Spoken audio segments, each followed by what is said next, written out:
All right, welcome to the TRRA March webinar. Unfortunately, our season has been cut short, but we're still going to present and learn things.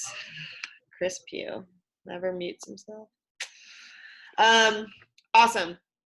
How much chicken bread lies the most eggs and is the most quiet? Anyway, mute yourself. My name, for those of you that don't know, is Kat Roche. I am the TRRA admin and vice chair person. I do ref stuff. All right, so this tonight, we're talking about working in the match official team. So this is just straight from law for match officials. Awesome. Ref, 2 touch judges or ARs, and any sideline support. We are going to go over sideline support as well. So top priorities as a match official team, really easy, honestly. You've got to work together. You've got to support each other. And then you have to focus on your individual role.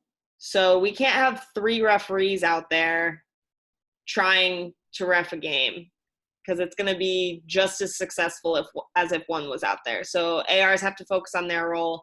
Sideline support needs to focus on their role. Referee needs to focus on their role, and we'll all succeed. So first we're going to go over sideline referee or assistant referees. Sorry, I'm trying to mute everyone as they come in, so just getting distracted. This is also from the law. Assistant referees and touch judges are responsible for the following items: touch and goal, success at kicks. In addition, they can do all the other things, including foul play, which is important. Straight from law again, your interaction. So the reason I bring a lot of law in here is because whenever you do something, whenever you call something in a game, you want to be able to back yourself in law. You're not going to be wrong if you have a law to support yourself. So it's important to know what in law backs you as an assistant referee. The referee can consult with you with anything relating to your duties, foul play, timekeeping, or any other aspects. So you're covered with basically everything. The referee can change a decision after you signal touch and goal, or foul play. So as a referee, if you call something, if an assistant referee then raises the flag to indicate touch or calls in foul play, you can change your decision. And that is 100% backed in law. So don't ever feel under pressure to not change a decision if something's happened that the assistant referee can help you on. Now, if it's not foul play or if it's not touch, you can't. So if there's a knock on and you go past, a couple of phases, you can't take back a penalty to go back to a knock on 4 phases ago. That's just, it's too much. But if you miss a AR putting a flag up for touch and then continue down the field, you can come back for that touch. Does that make sense to everyone?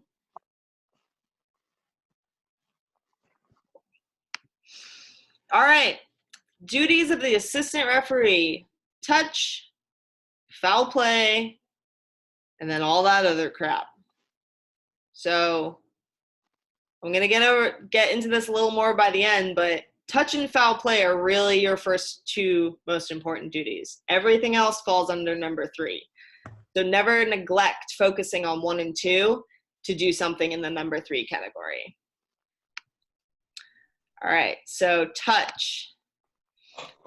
Things that an AR can be really helpful with: who took the ball into touch and who took the ball behind the 22 or goal line.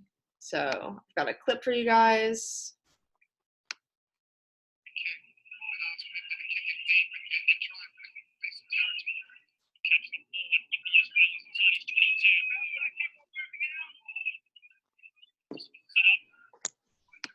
So can anyone tell me what the correct decision there should have been? Brought back into the 22. Kick straight out. So, Line out way back there. yeah. Oops. In case you guys didn't see that, it's really subtle. The player catches the ball in front of the 22 and then takes it behind, passes it to a teammate who kicks it directly to touch. So it's really subtle. The referee's running from at least 20 meters away. It's likely that the ref can't see that that extra little step has been taken, but your assistant referees should be in a good position to see that. They shouldn't all be in line with the referee, because we don't need 3 referees out there.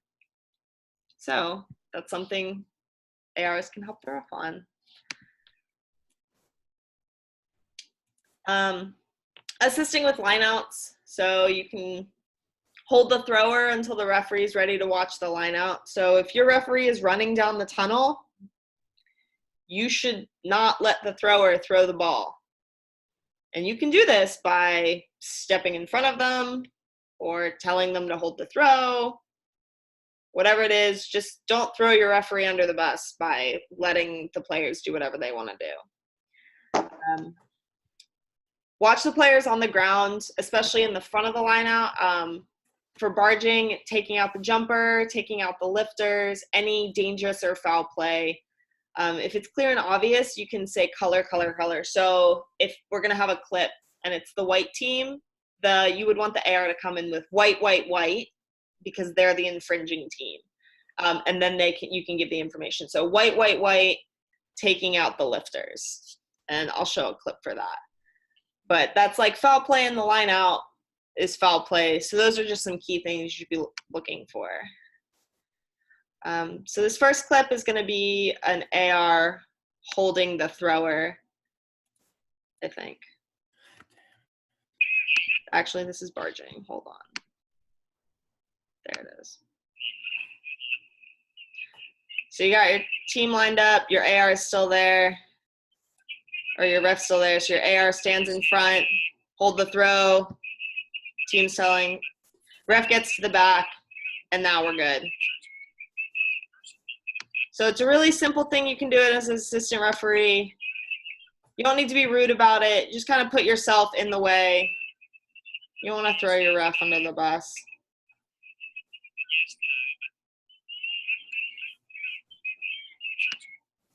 Superb work there, right, guys? Oh, crazy.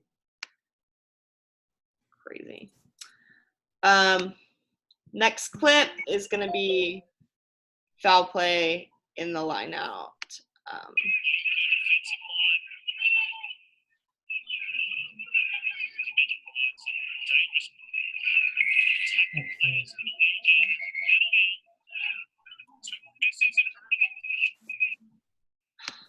That's so annoying. Hold on.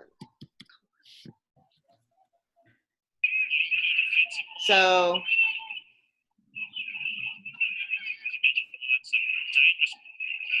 here, oh my God, sorry, that's really annoying. Every time I click on it, it like goes to the next slide.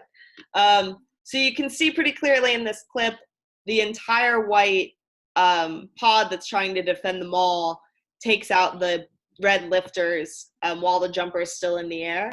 Now, this is pretty obvious. The referee gets it because he can see it on his side. But if it's something that only happens on the AR's side, I mean, that's really key information. You come in, white, white, white, referee blows the whistle, then you say, white taking out the lifters. If it's something like this, clear and obvious, super dangerous foul play, player got a yellow card, and it's really dealer's choice as to who gets it because everybody does it. But what happens here is the referee actually has a conversation with the AR standing across from each other just to double check. Kat, why do you say the color first?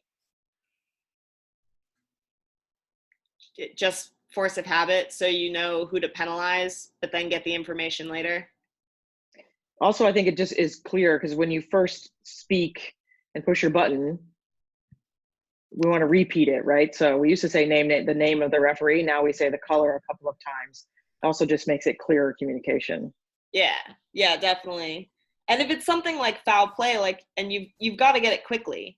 You can't just be like, so some of the lifters took out and like someone's on the ground with a head injury. You got to be like white, blow the whistle. We've got foul play against white. So, yeah, very nice. Thank you, Wendy. Get this thing to work. All right, so that's lineouts. That's just a couple things you can do with lineouts. Things you shouldn't really be focusing on, not straight throws. Most referees would like that they'll take that themselves. It's more helpful as an assistant referee if you focus on the things the ref can't see from their position. So something like that barging we just saw, or if there's a maul at the line out, a side entry on your side. Like, you want to be looking at things the ref isn't looking at, because that's your job. So, Kat, is there anything else you want to kind of expand on? Maybe that as an AR, a center might ask me, like not 5 or anything else we should, maybe peek at the logbook or be expected to be asked? Yes, I'm going to get to that at the end. Very fun. Very cool. But good point. So first was touch, second is foul play. All right, so some communication guidelines. When you're reporting foul play, the referee is going to lead the conversation. So even if the referee doesn't have any information to start off, this is still going to be the referee's conversation. So you can't just come in and be like, hey, Drew, I have foul play. And Drew comes over and I'm like, yeah, so there was, and before he even starts talking, to be like, yeah, so red 7 punched a guy in the face. You should give him a red card. And then the guy that got punched kicked somebody in the groin. You should give him a red card too. Because Drew's reffing the game and is processing things at like a million miles an hour. And he tries to come over to me and I just like blow up his mind. And he's just like, holy, calm down. So you want to let the referee lead. Be like, all right, I haven't seen anything. What have you seen? And just use clear and concise communication to get the most important stuff out there. If the referee has seen it, they're always going to lead with what they've seen. So Drew would have been like, come over, Kat, I've seen a clear punch by red 7. I didn't see where it made contact. Have you seen where it made contact? I could say yes, directly to the head. So Drew's leading the conversation. He's just trying to get the information from me that he needs. Make sure your decision matches up with your words. So we're going to kind of talk about foul play math here. You want what you're saying to result in the sanction you give. I'll address that a little more afterward. And clear and concise, you don't want to be having a 25-minute conversation, even though your AR is pretty cool. Some helpful hints. Try to repeat the information if you can, just to double check that you're on the same page. If you're an AR and you disagree with what the referee is saying, repeat the information and add the context to paint that picture. So it's kind of like the math. Add in that extra piece that's missing that makes the sanction add up to what you've seen. And you want the words to be something that you can back up at the end of the game. So if you come off the field and you say something like, well, red 2 tried to hit someone and missed, you're saying red 2 did nothing and I gave him a yellow card. If he didn't hit anyone, he didn't hit anyone. You can't do anything about that. So your words need to make sense. Math. And I'll get a little more into this math when we get to the World Rugby framework. All right, so some example communication. Referee comes in, leads the conversation. Seen a high tackle by White, indirect contact to the neck. Do you have additional information? The AR has actually seen something different. So the AR would say, I've seen White 6, so additional information, gives the number, direct contact to the head, low degree of danger. So the referee wants to make sure they're hearing it correctly. White 6, direct contact to the head, low degree of danger, yellow card. So that's kind of your math right there. 2 + 2 + 2 = 6. All these things are going to add up to a yellow card. AR agrees. Referee's like, all right, that's what we're going to do. So this is our World Rugby high tackle framework.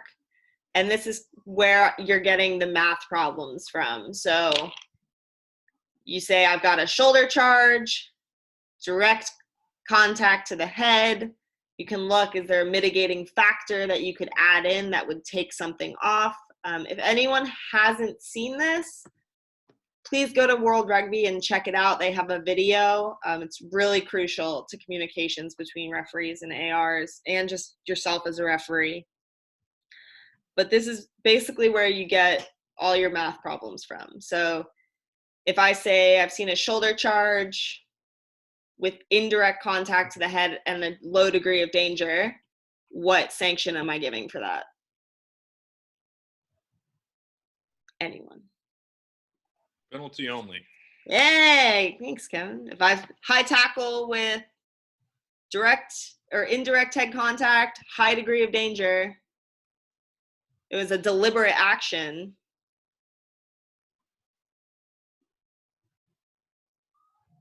High tackle, Yellow.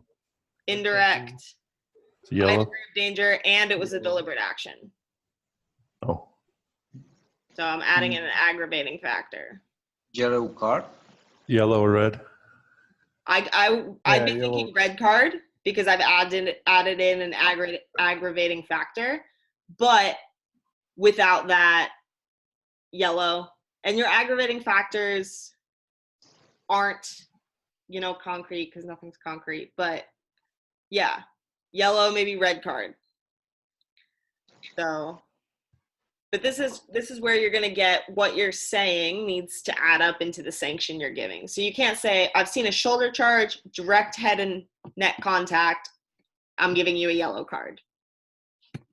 Because that doesn't add up. Okay. Awesome. All right. So I've got some volunteers that are going to help me out. I need a volunteer to be the referee in this conversation. I'm going to call on Chris Pugh to start out because I know Chris Pugh is always game. Chris, what's up? Okay. So, Chris, you're going to be the referee. Drew is your AR. Drew is going to say he's probably got some foul play for you. You're going to do everything you do in a game. You're going to take time off.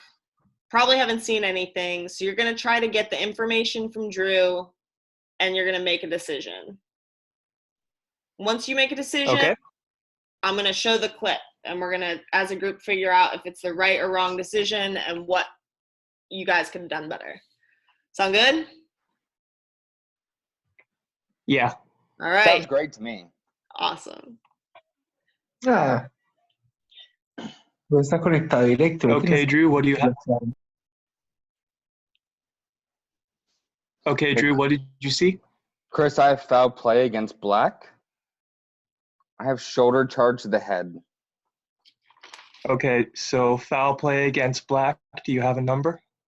I don't have a number. Okay.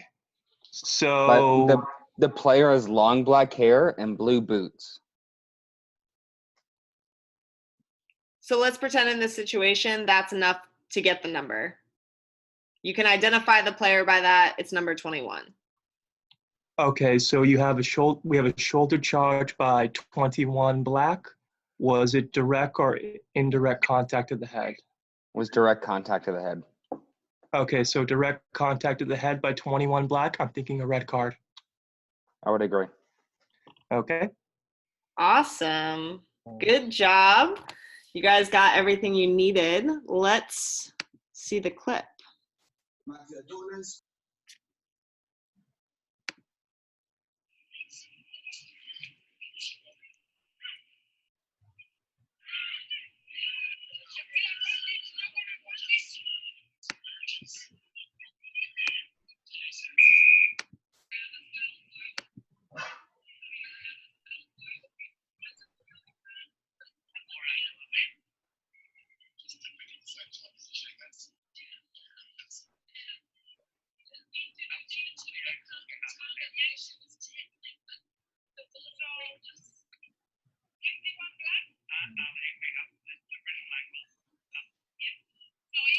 All right.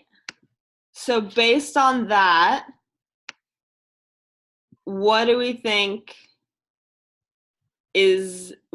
about that decision of a red card to 21 black?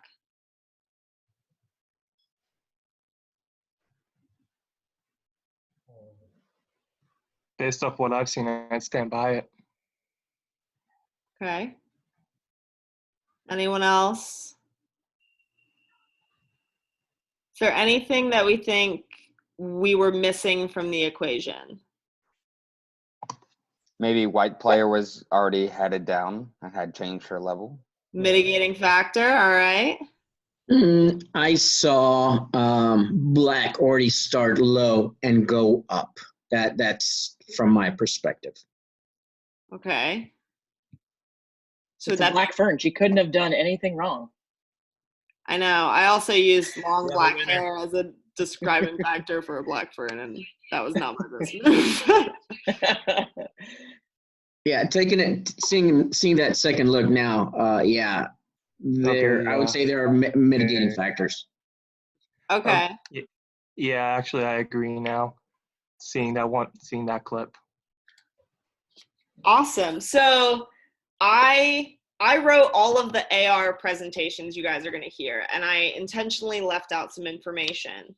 So there was a mitigating factor here. The AR didn't have that mitigating factor. So couple things, based on the information your AR gave you, it was a perfect decision.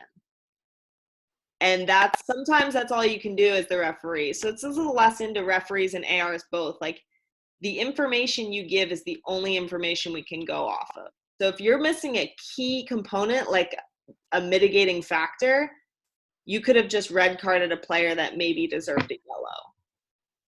So that's why, as an assistant referee, it's key to get all that information. Another thing we like to say is doubt is a mitigating factor. So as an assistant referee, if you're not 100% sure that she was upright into contact, that's a mitigating factor, and you can use that to mitigate down. So if I've seen something, I'm like, man, I really think that was direct contact to the head, but I'm just not sure, I can go down from a red to a yellow. And at the end of the day, when you say it, you're like, I wasn't sure. And that's an acceptable mitigating factor. Once again, I wrote these for Drew, so I intentionally didn't let him see this clip or give him all the right information. So Drew, you did an excellent job. Yeah, I know. The next thing I wanted to comment on is we had descriptive information about the player. So if you can't get the number, still key information: long black hair, blue boots. You've got a couple players with long black hair, but really there's blondes or scrum cap. There's really only one or two out there, and then throw in the blue boots and you can get a number from that. So you don't always have to get the number if you can figure out descriptive factor. Don't think just because you didn't get a number, you're totally screwed. Follow that player, be like, oh, he's got short, bright red hair. Then be like, he's the ginge. Cool? Who's ready for the Matt, next? what if I'm the other AR? How can I help? In this situation? Yeah, same thing. Can I just like follow the player, and then if they're not sure, can I come in? Is that okay? 100%. That actually happened at WPL weekend. I'm so glad you mentioned it. I was the AR. Referee came over and had asked, "Did you get a number?" And I didn't. But the AR on the other side of the field saw the player run across the field to try to hide. Yeah. So if you've got that information, you can definitely come in and be like, "It was number 12. It was number 21." And you're all like, "Oh, thank you. That's so helpful." So yeah, if you're the opposite AR and you've got key information, you don't have to make a big deal out of it. Like, you don't have to be like, "Oh, come all the way across the field, talk to me." Just be like, 21. Good point. All right. Who would like to do this next clip? Need another volunteer. I'll go. Cesar, excellent. In this clip, blue is attacking about 15 meters out from the goal line. Excellent. Go ahead. Wendy, it's on you. White. Okay, I'm ready to go. I've seen a deliberate knock on. Did you get a color number? Yeah, it was white 11.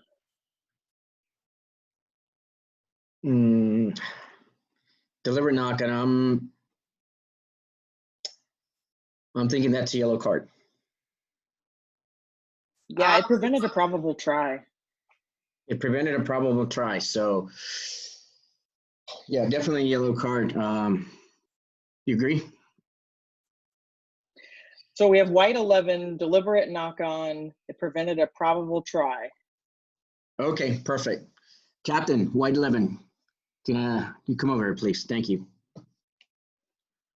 Yeah, intentional knock on your 11. Thank you very much. All right. Good job, friends. So in this situation, Wendy did have all the information, but wasn't too keen on giving it. So made Cesar really work for it, right? So if you're an assistant referee, you want to give the information you have. You don't want to be yelling at the ref as soon as they come over, but you also don't want to be like, "Hey, there was a deliberate knock on," and make the ref be like, "Okay, what number?" "Oh, it's 11." Okay. Here you just want to remember your actually I'll just go to the clip. Sorry. Let's see this clip.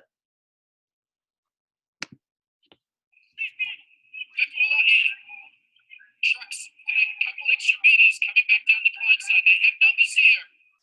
Oh, and miscommunication again, but it isn't an knock-on. So 15 meters out from the goal line, deliberate knock-on prevents a probable try. What are we looking at? Yellow card and penalty try. Yeah. So remember in 15s, what are your key triggers for deliberate knock-ons? Does anyone know the 3 situations?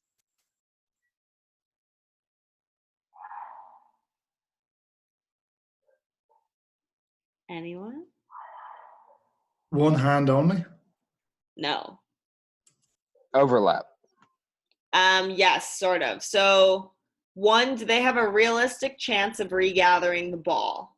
If they do not, it's a deliberate knock-on, minimum penalty. If it prevents a line break, yellow card. If it prevents a probable try, yellow card, penalty try. So in 15s, those are the things you want to look for. Did the player have a realistic chance of regathering the ball? No. Penalty. If it prevented a line break, yellow card. If it didn't prevent a line break, just the penalty. Kat, would you also consider how many other defenders were there? Yeah, that would be in the consideration for did it prevent a probable try? If you've got other defenders, you can't really be sure a try would have been scored. So that's in the consideration for that. But yeah, good point. So those are the things we're looking for. So the information that would have been perfect for Cesar to get would have been, okay, deliberate knock on. Has it prevented a line break? Yes. Has it prevented a probable try? Yes. All right. So I'm immediately thinking yellow card, penalty try. Do you have a number? White 11. White 11, yellow card, penalty try. Done. Any questions on that one?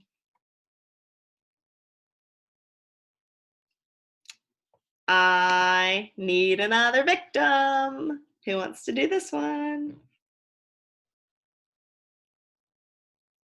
Anyone? Jared.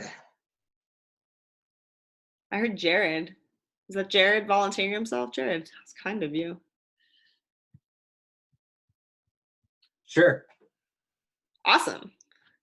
Kevin, take it away. White. Yes, time is off. Kevin, what do you have for me?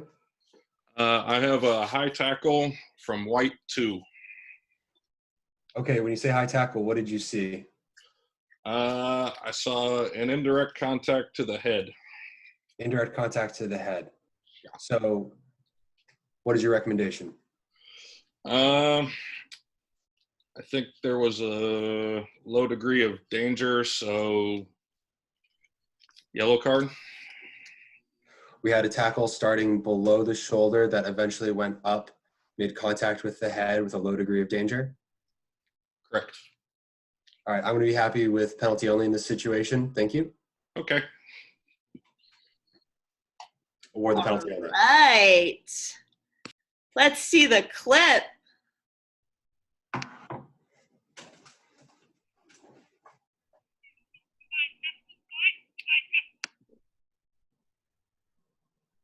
I stand by my decision. I think that was a great decision. And I think that was great work by everyone involved too. Jared just not give out a card? Yeah, I know, right? Oh, I'm surprised. I liked it a lot, Jared. I'm speechless. So Jared also, he did something there. He asked for the AR's opinion. You can definitely do that. But what I really, really liked about that was he repeated the information and kind of, I would say, wrote out the math problem. He was getting all the bits from Kevin, and then he was able to be like, okay, so it's this, that's adding up in my head as a penalty only. And if Kevin had really disagreed with that decision, he would have had to provide additional information that would have escalated it up to a yellow card. So he couldn't just be like, I don't know, bro, seemed like a yellow card. He would have had to been like, it was actually a high degree of danger or something that would have reached that yellow card threshold. But that was a fantastic job by everyone. Good job, guys. Any questions about that one? All right, this last one is really fun. Who wants to be partnered with Bean as the AR? Really, everyone should be saying yes. I nominate Drew. No, you've already been an AR. Do you have a visiting referee that maybe wants to do it? Who's on? Yes, we do. We have a couple referees from Peru and Colombia joining us tonight. Ooh, thrown under the bus. Who wants to volunteer? ¿Quién gustaría ser voluntario para este problema?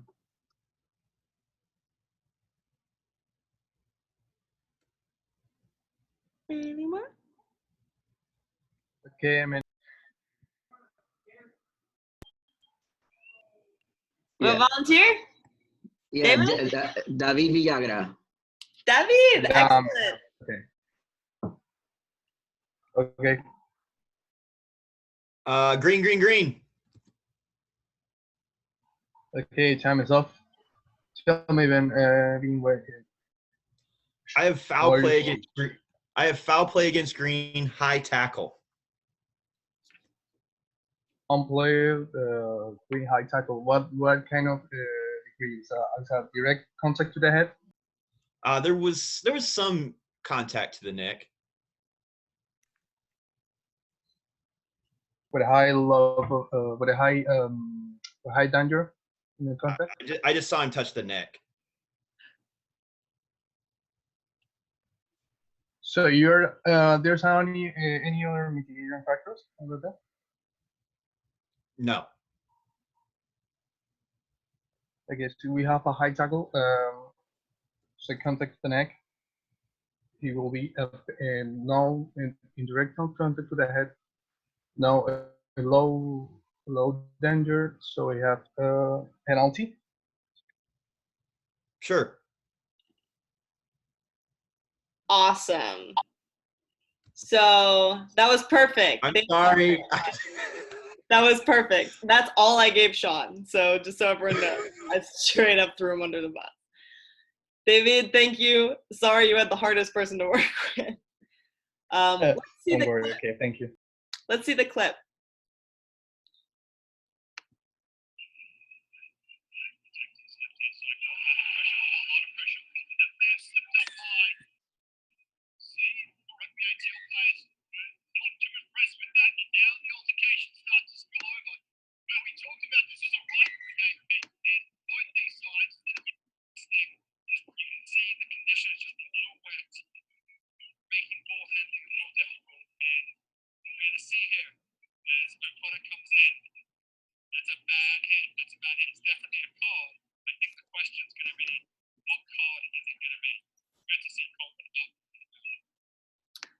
All right.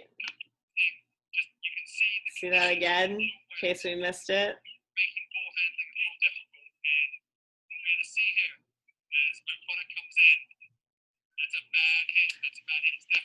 What do we think?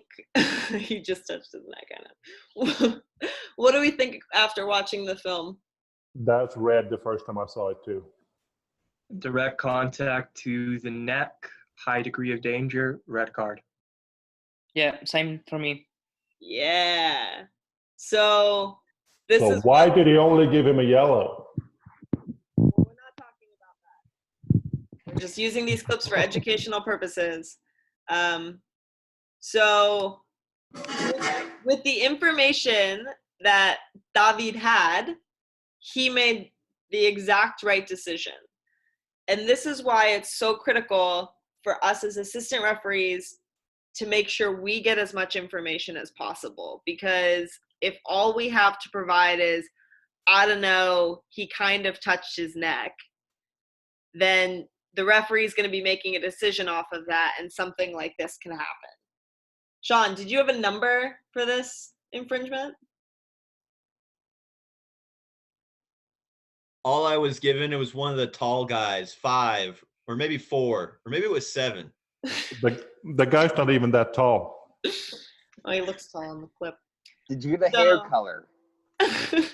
So this is why it's so important to get as much information as you can as an assistant referee, because you're going to feel pretty bad if all you've had is he kind of touched his neck. That being said, if the referee was totally unsighted on this, at least you got it to a penalty, which is better than nobody seeing anything.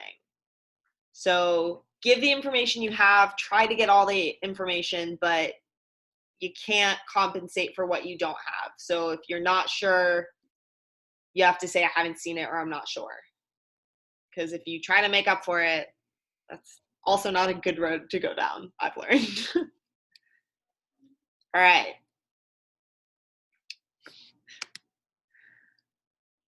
All right, so foul play communication. If it's penalty only, you can come in over the radio with the color, and the infraction.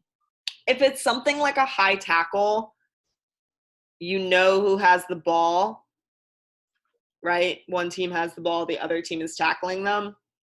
This varies referee to referee. I'm okay as a ref if you come in with just high tackle because I know who it's against. But to be safe and to be consistent, if you come in with the color of the infringing team, you're never going to be wrong. So red, red, red, high tackle. If it's worthy of a card, or you really think you have to have a conversation about it, put the flag out and say, Drew, I have foul play against white. Because Drew's going to know we got an issue, we got to talk about it. Let the referee lead the conversation. As a referee, know what you need to solve your puzzle. If you've got no information, you got to start from scratch. And what do we have? We have a high tackle. Okay. Do we have direct contact to the head? We have indirect contact to the head. Was there a high degree of danger? Yes. Okay. Indirect, high degree of danger. I'm thinking yellow card. Do we have a number? Yes. Excellent. So as the referee, make sure you're getting everything you need. AR provided as the referee asks. Be clear and concise, and then utilize your math. So add up the things you need to get the right answer. Any questions about foul play communication?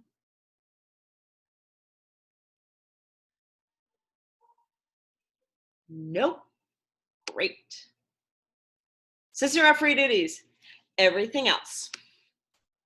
So everything else can include things like offside management, scrum, forward passes and knock-ons, keeping track of stats. If someone's like, can you let me know when I get to 3 penalties against black? Telling the ref their hair looks good. Key information. So the reason I think this is interesting is think about every time you've gotten an AR briefing or you've given an AR briefing and this is all you've focused on. Now, do we think that's because we're assuming the referee already, or the assistant referee already knows everything else about touch and foul play that we covered? Or are we putting a little more emphasis into the assistant referee covering our butts if we miss a forward pass or a knock on? So that kind of goes with, everyone's got to do their role the best they can. If you have a referee in the middle and then 2 assistant referees focusing on making sure that no knock-ons are missed, you could have a real issue with foul play. So when you're creating your assistant referee briefing, try to limit the everything else we give to our assistant referees. Like, this is all great, but touch and foul play are your 1 and 2 duties. And too often I see assistant referees focusing on the 3s that the refs are giving them, that they're missing 1 and 2. So number 1, number 2, touch and foul play. All the other stuff. So Drew, that kind of circles back to what we were talking about with like the other things the referee can ask you to watch at the line out. As an assistant ref, if you can do it all, that's awesome. But never neglect your top priorities. Make sure you've got touch, you've got foul play. So I actually was assistant ref for Jared a couple years ago, and I remember the ball was right near the touch line, and the players were almost in touch. And finally, player got tackled in touch, and I put the flag up. Jared came over and was like, what do you think? Just a penalty only on that? And I looked at him, and I looked at my flag, and I was like, I'm thinking a line out. Apparently, he had gotten high tackled into touch, but I was so focused on touch, because that was my number 1 duty, that I didn't see the high tackle. So it's going to come down to it. You can't see everything, and you've got to prioritize. Cool? Excellent? Yes. Excellent. Sideline support staff. Yay! Talk about doing too much. Here's some of the things that your sideline support does. usually we put all of this into one person called the number 4. That's a lot of things. Just in case you don't think your number 4 is doing anything important, your number 4 is always doing most of this. So keeping time, recording the score, sin bin time, as well as managing your technical zones and dealing with coaches. It's a lot of stuff. When you're acting as sideline support, so this is something about if you're a number 4 for a match, or maybe you're a sub controller or whatever, you must support the match official team. So you're the closest with the team coaches and the support staff. Sure, the game's going on, but you're the closest person that they can express their frustrations or questions to. So you need to support the match officials on the field. If you're on the sideline, and this just goes as like if you're a ref watching a game, if you're on the sideline and someone's like, what kind of call was that? You need to support other match officials. You're just like, referee's closer to it than we are. Must have seen something we didn't see. Or if someone's like, how was that not a knock on?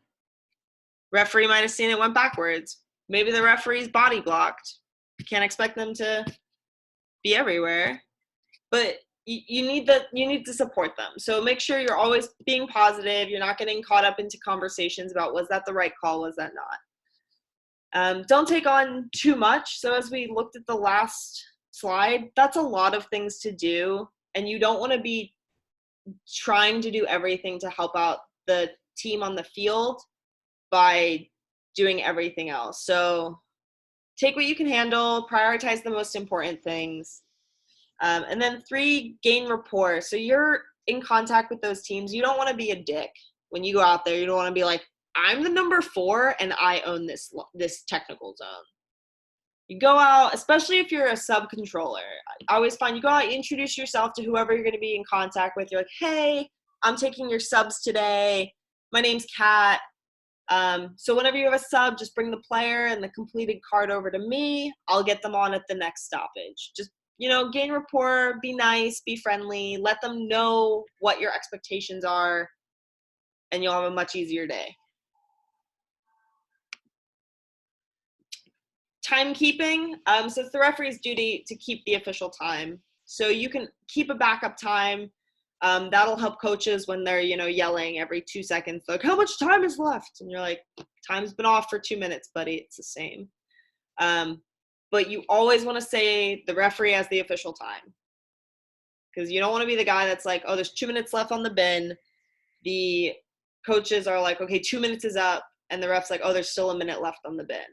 Because somehow that's going to come back to you and they're going to blame you for it. So you'd be like, I have 2 minutes, but the ref has the official time. To limit these disparities, check with the ref often. Whenever it's a downtime, after a score or something, just check. Hey, Drew, how much time you got left? 14 minutes. If you're like, all right, cool. Sometimes if the referees watch stops or they don't restart it, it's a good time when you're time checking to be like, Drew, how much time you have left? And he's like, oh, no. And you're like, cool, I have 14 minutes. And he's like, that's what I have now. Time warnings, talk with the referee beforehand, water break, 5 minutes before the end, 2 minutes out. I know this is what we do for MLR, but you can put this in any game, really. You've got a number 4. Substitutions. Read your laws, know your laws, because these are going to come flying at you and you're going to have the weirdest situation that you were never prepared for. Someone's going to come and be like, hey, so we have this blood sub, but then the blood sub got yellow carded and he's a front row player, so we're going to do this. And you got to be ready to be like, yep, cool, you got to do this. So make sure you know your laws, because you don't want to be like trying to figure it out and preventing the game from continuing, or etc. Make as many subs as possible without forming the referee. So conversion kicks, when it's a dead ball, at a water break, at halftime. Just, you can let them on, make sure you see the player leave. And you really only want to radio when you need the referee to stop the match. So.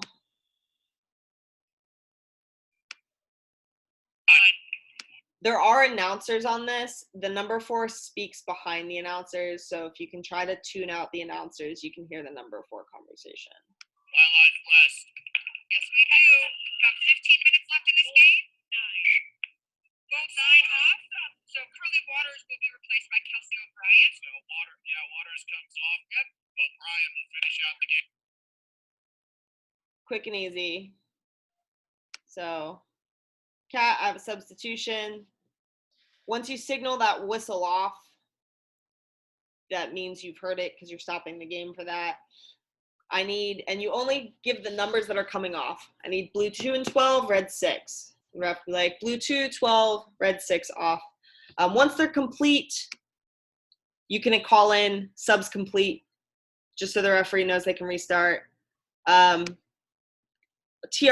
motto, DBAD, don't be a dick on this. If the player is like a step from getting off the field, you really don't need to be the guy that's like, hold on, no.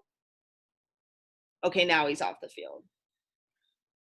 Especially at, I know at like professional games, but like at these club games, like he's off the field. You can continue play. Cool.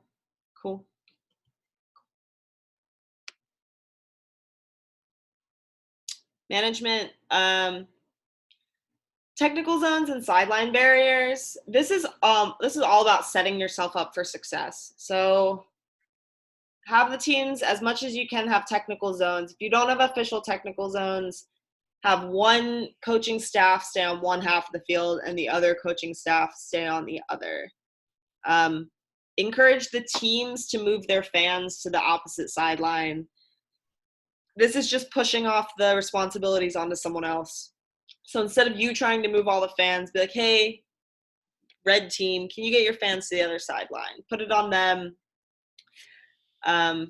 As we said earlier, introduce yourself, give them guidelines for substitutions. If you just show up and like secretly number 4, the teams aren't going to know to bring the subs to you to radio them in. They're just going to start yelling, referee, sub. You know how like 45 people all yell sub at the same time? And you're like, I know. They're going to do that because they haven't been told otherwise. So set yourself up for success. When you get to the field, introduce yourself. Be like, hey, you just bring them to me. Don't even have to yell. It's fine. If you're running without radios on the number 4, you can go ahead and have the number 4 in conjunction with the AR and have the AR radio in. More often than not, if you're running without radios, just send the subs on. If you're an assistant referee or if you're a number 4 at this match, just send the subs on as soon as the whistle goes to mark like a scrum or a line out. As soon as the referee blows the whistle for a scrum, send those subs on and tell them to get their players, be like, hey, who are you going in for? 6, pull 6 off. I find it wastes a lot of time if you try to get the referee's attention after they've blown the whistle, because they're trying to set something up, but they'll notice pretty quickly. They blow the whistle, okay, scrum, subs start running on, they'll be like, oh, hey, cool, people are running on. But it just slows down the time if you hold them at the sideline until the referee like nods, takes time off, whatever. Just speed that process up, especially if you don't have radios.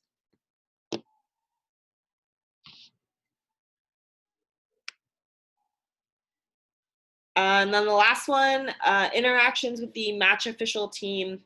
So the match officials themselves need to set communication expectations. If you, as a referee, want to have the number 4 counting penalties or calling in every single sub, I know some refs like that, you need to set those expectations as a referee. If your referee isn't setting those expectations, as a number 4, you can ask, hey, do you want me to call in every sub or just when you need me to stop the match? Referee gives you an answer. Cool. Sideline support should not be inserting themselves into the match. So if something happens, the number 4 should not be saying anything. I know, I do have a caveat on this.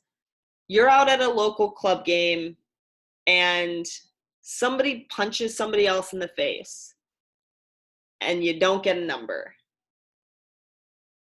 If you're the number 4 and you have the number, just say the number. Like, I'm saying you shouldn't insert yourself into the game, but like, let's get those dangerous players out. But outside of that, really you shouldn't be throwing that much information in there. You gotta let referees. Yeah, go ahead. Clarify, Kat. So you're saying I'm listening in as number 4, and I hear Drew as the referee and the AR discussing, and they're like, it's high tackle, mitigating factors, blah blah blah. And then he's like, you got the number, and they say, no, I don't have it, but I saw it. You're okay with me coming on and being like, number 12, and that's it? Yeah, especially if it's like a card infringement. I'm okay with that. If it's something like they're actually discussing the decision, like don't insert yourself if they're talking about the decision. Like if you've seen a mitigating factor, like if you were in that New Zealand USA game and you've seen white dip, we don't have TMOs, and that's really the only person that can do that. So you kind of got to let them die by that. But if they don't have a number and you do, the number is like something you can always throw out there. Because if you say it sneakily enough, they'll think you're the AR on the other side of the field. 21. You're like, oh, thank you, other AR. Then you're like, yeah. So that's my caveat for that. Yes. So as a number 4, let's say we're dealing with an unruly team on the sideline, coach or players yelling not so nice things. We just can't get them in control. Would that be an okay time to radio into the center referee, explain the situation? If you can do it at a dead ball, so if you can do it like after a conversion kick, if you can do it at halftime or a water break, or if there's an injury, you can. And